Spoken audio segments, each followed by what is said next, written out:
If my brain is no longer functioning, I just don't want to linger. I don't want to be a burden on my family. If my brain is no longer functioning, it's not me. There's no reason for me to be here anymore. I'd say just pull the plug. This year, thousands of family members in hospitals across the country will face the most difficult decisions of their lives. Guilt-ridden decisions that often divide families and cause lasting conflicts. Age 24, you just graduated from school and you're thinking about your future and to make a decision of pulling the plug on the person who sacrificed their life for you, it's just a lot of responsibility and extremely tough. Something that I wouldn't want to wish on anybody. The emotion that you feel when you know that you're going to lose a loved one, you can't think rationally.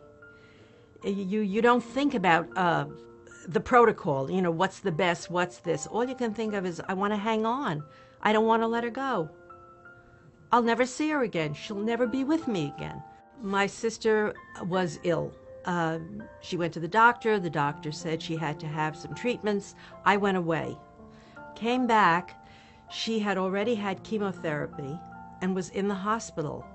And within the next few days, she was dying. That was it. It was all over. And the doctor said we had a choice. We could put her on a ventilator and prolong her life, or we could let her go. We don't want to let her go. But he was a very kind and intelligent man, and he sat us down, and he told us about the quality of her life, what we could expect, the fact that there was no hope at all, and we realized there would be no purpose in putting her on a ventilator. And so we had to make the decision and let her go, and we did. And fortunately, we had an intelligent, caring doctor to help us. Otherwise, it would have been just too devastating to make the right decision. Nobody wants to let a loved one go. I was down at the University of Maryland, actually, and I got a phone call that my mother was being rushed to the hospital. I drove up to New York from Maryland. My mother was considered brain dead. So they asked me, they actually put her on a machine, and they asked me if I wanted to keep her alive, which I did. Wait for my sister to get back and talk to her other family and friends, see what we can do. But they basically told me that she was dead. She was brain dead. So they had her on a machine, just keeping her alive. And into like the fourth day, it was spoke to my sister and other relatives, and it was a matter of, look, Mom doesn't want to be that way, and this is not the way we know Mom. Just look at her, and we can keep her on this machine, or we can just, pull the plug and let her die.